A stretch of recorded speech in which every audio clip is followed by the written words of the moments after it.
Hello and welcome to Hearts of Iron 4 Together for Victory, where we, the Loresworn Order, are playing as Australia. I am TJ Hafer. By my side is DM Schmeier. Good eye.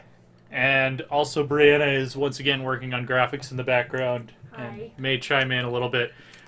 If you watched the last episode, if you managed to actually watch all the way through the last episode, you'll know that The war has begun. we got very acquainted with this part of the world because I screwed up by alt-tabbing out of the game and freezing the video on this for the entire episode. So let's show you what actually happened while you were listening to us talk. Oh, snap. I didn't even know that happened. Yeah. We're sorry about that. It was a pretty big TIFU, yeah. So the Japan did win. Oh, all that? Oh, my goodness. Yeah, it was only about 16 minutes worth of video. So, Mao held out against Japan for a great long time. Yeah, there was a lot of back and forth going on. And eventually, unfortunately, Chiang Kai-shek's China got rolled. It Yeah. started like a ball rolling downhill, really. Yeah. And the surrender occurred, and we got a reorganized nationalist China. We had pretty much everything in Europe follow the scripted events. Germany slowly escalating world tension through. Yeah, they saw the last thing that we saw before the my massive blunder was the partitioning of Czechoslovakia. Yeah. I don't think you guys got to see any of the fighting in Poland. It went fairly historically. It went very historically, except there's this issue with Hearts of Iron 4 that's been here since release with the stubborn Danzig, where if the Allies get troops into Danzig early enough, it can last until, like, 1942. Like, I've seen it before. Well, and we also like random unaligned Lithuania. we like the German Reich getting some headaches in Danzig. Yeah. Unfortunately, very shortly after the war began, Japan joined the Axis, which means they joined the war against us. Which means us, the Dutch East Indies, and the Philippines are now in an extremely precarious position, as was historically accurate. Yeah, and especially precarious considering we currently only field 7 divisions. They're really good divisions, but our manpower doesn't support much more, so we're going to have to start conscripting some people. Well, that is... Here's the thing. Like, what is... Forthwith, yeah. I'm a military history buff. What is the... If you're a small nation with limited resources and suddenly find yourself in inevitable military conflict with a larger nation with more resources, what can you do? And you got to look at, like, the historical corollaries here. The Confederacy of the United States of America did an admirable job against holding out against the northern states, right? The Finns did an admirable job of holding out against the Soviet Union. These are two contests, just examples, which were mismatches on paper. How do you hold out? Well, you play the defense game. We're not in any position to go knocking on Japan's door with troops and ships anytime soon. Means they've got to come to us, which means they've got to spend more resources and time mounting offensive operations. That can help level the playing field a little bit. Secondly, you can maximize your own forces, which we're already doing in terms of training and equipment, making them as good as we possibly can, and as much as possible, try to target the enemy nation's weaknesses. So we're going to try to be able to hit Japan where it hurts. Right. It's carriers. It's less impressive than its carrier and large fleet, light surface fleet. We're going to try to victimize it as much as we can. Well, and I was reading up on the latest patch notes for the AI, and they actually do form naval task forces now, which presents a great opportunity for us. Because it means the Imperial Japanese Navy isn't going to be just like 1 or 2 big blobs protecting the home islands. They're actually going to be sending smaller fleets, down into the Philippines, down into the East Indies. And that's where we can, go in with our eventually superior ship designs and, make these little hit and runs. For now, I'm just assigning a garrison order. We haven't even bothered with carriers yet because we would just never be able to keep pace with the Axis powers as far as carriers go. It would be a waste of resources. But what we are doing is we are designing and constructing extremely effective light and heavy cruisers, and maybe eventually a few battleships. And what we're going to be able to do, I think, is our surface fleet is going to be able to quickly and efficiently give bloody noses to the surface fleets of the Japanese task forces that enter our area. And that's, until we can grow and further our industry, that's about the best we can do. keep them off our back, harass them navally, and continue to prepare our infantry divisions for eventual deployment at the point of highest consequence, Right. I do believe I would say.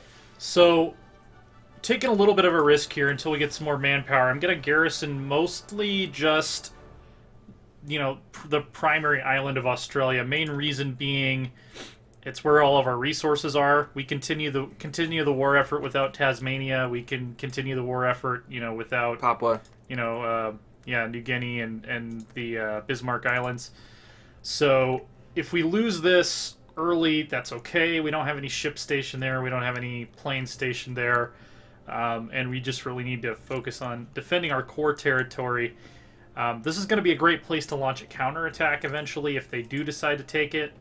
And there's enough British, we got some Kiwis here, and Dutch and French forces and fleets in this area that I don't think we're going to have to worry too much about an invasion coming down this way. It would mostly come down this way.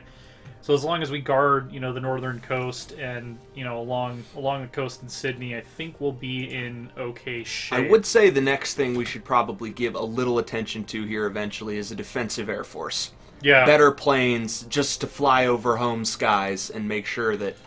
Logistics-wise, we could afford to start producing some planes right now, but I think with the designs we currently have, we're probably going to want to wait. We want better planes. Yeah, we don't want to churn out planes that are going to become immediately obsolete the day they come off the line. I mean, we're already 2 techs behind in fighters. We're going to need to get, the Boomerang and the CA-17 just to catch up to 1940.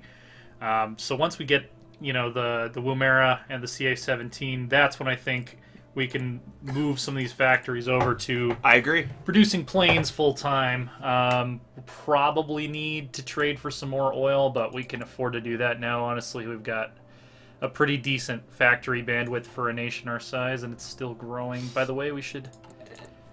For good measure, let's max out all the territories we haven't maxed out yet, and then we also... Okay, we already are building in Tasmania. Right on. Cool. So, and our national focus, in case you guys don't know, is we are carving out a separate sphere of influence from the UK. So currently we're investing in war bonds, which will further help our industry. Invest in victory. Mingquo's joined the Axis, so all of Japan's allies are joining the Axis now. Yep, of course it did. Manchukuo. Actually, I'm going to keep it on speed 4 since we're at war. And I think that's intelligent. The Organized Nationalist China joined the Axis. Yeah, okay. Manchukuo joined the Axis. So let's look at what the faction map mode looks like now. The Axis owns... quite a bit. All of East Asia, and then... It's pushing in Europe. Poland and... Although France is invading Germany, it would appear. Or trying to. Yeah, it looks like someone made a break. Actually, I think that might be Germany took one province off of the Maginot Line. Yeah, I would have to look at what the starting borders are. There's been some change of territory here, for sure. The Italians are sort of trying to push out. They're having success in some areas and not so much in others. We did give Germany the maximum AI bonus, then we gave a very small one to Japan and Italy. Just to keep it challenging. If you play as... I can tell you for a fact, if you play as Australia or New Zealand and don't do anything for the entire war and just sit on your ass, the Allies will win. In a game where all of the other nations are played by the AI, so we wanted to create a situation where Allied victory was not assured, especially since we're, White Peace, Yeah, Treaty White of Peace. Moscow. Go Finns! Yep, especially since we're experienced Hearts of Iron players. The default Axis powers, if you're not playing Axis, are doomed, which is historical, but not necessarily fun. Looks like Danzig is finally getting put under some real pressure. Yeah, it's tough because you can totally surround the city and they can still supply it by sea because it is a major port. If they lose the port over here, then things change.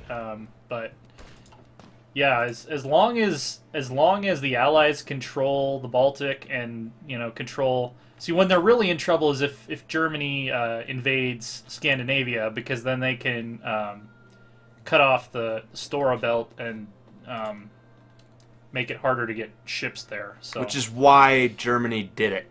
yeah, it's actually very smart move. Very smart move. It's interesting that they sometimes don't do it very quickly in Hearts of Iron.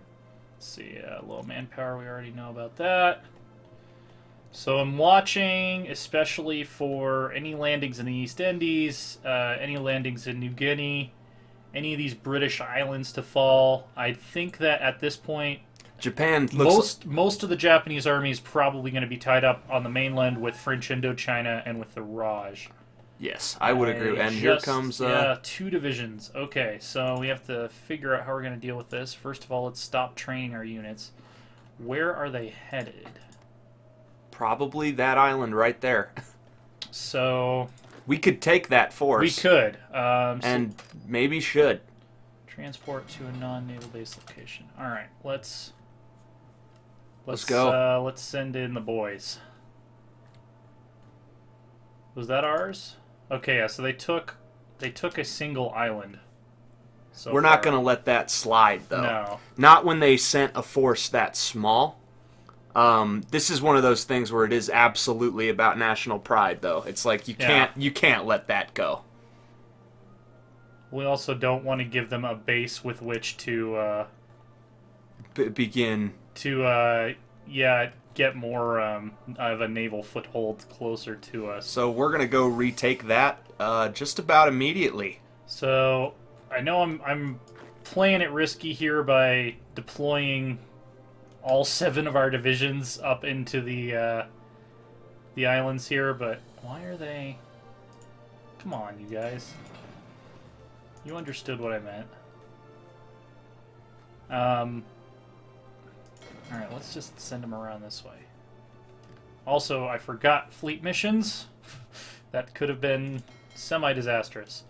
So we need an admiral for sure. Yes, we do. So Victor Crutchley is level 3. Harold Farncombe, level 4, and he's an air controller, which won't help us right now because we don't have a... But he's level 4. Carriers, so... but yeah, he's level 4.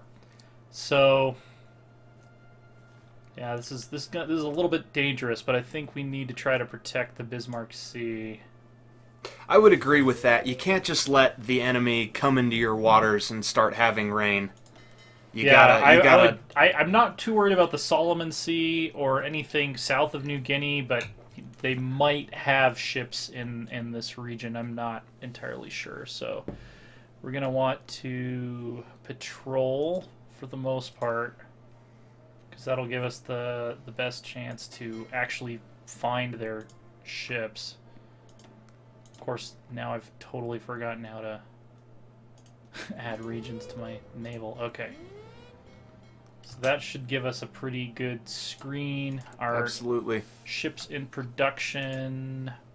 Deploy to the Australia Squadron. Absolutely. And we're just waiting for the rest of our divisions to coalesce. Yeah, I don't know why they keep... it's like they keep getting there and then immediately disembarking. Oh, because they're not... because I'm dumb, that's why. Yeah, so we want everyone here. Right on. They were disembarking to go back to the garrison order that I set up earlier. All right, well, they got to get at least a little comfortable on Dangerous naval invasion. The Bismarck Sea. Oh, man. Romania cedes Bessarabia to the Soviet Union. Oh, I clicked off it too fast. What was that? Something else happened. Romania's position was, of course, utterly untenable. Yeah. Okay, now Legionary Romania has joined the Axis, so the remaining Romanian governments did not like the ceding to the Soviet Union, and so they have aligned themselves with the fascists too. All right, so we're gonna do a couple of invasions here. How many? Yes, research finished. Cool. So we can go ahead and anything industry-wise, still ahead of time on that. Electronics, awesome. We can get the next level of computing machines. we'll probably, once we do get a 4th research slot, which I think is soon, with our national focuses, we might want to put that towards Planes. our Air Force, yeah. We do. To be honest with you, that's one area where Japan could absolutely victimize us right now, and we don't want to be victimized by Japan. No, we don't. So I'm going to set up a couple different... We are about to evict the Rising Sun from our territory. The Dutch will let us use their ports. That's awesome. Thank you, Dutchman. We are about to evict the Rising Sun from our territory. This may be absolute overkill. I'm not sure, but we want a demo of power. We have so many ports in range. Why not use them all? Yeah, we want a demo of power here, I think. I'm just wondering why we don't... Oh, we do have naval combat. Oh, and we're outmatched. So it's... we actually have... Okay, so they have a carrier, but other than that, we have better ships, arguably. I think that was a narrow... Oh, it was a narrow victory. Okay. Go Australia. So we sunk 11 destroyers and killed 2 naval bombers and 2 carrier fighters. And we only lost 3 destroyers ourselves. That is... that bells are ringing in Sydney. That's some Harold Farncombe right there for you. That's... Yep. Bells are ringing in Sydney there, boys. There's a dismayed... That's a big deal. Scoring a naval victory against superior naval power as the outset engagement of a conflict. We should also make sure that these guys are set to repair priority high, automatic split disabled. Not to mention, that is a damaging defeat for Japan. We put a lot of their ships on the ocean floor, a lot of them. Rule. Yeah, we should keep it on do not engage until we know that we can beat them. We just we just got lucky. We just beat them. Oh shoot! I think they caught one of our convoys. Hopefully, it'll be able to disengage.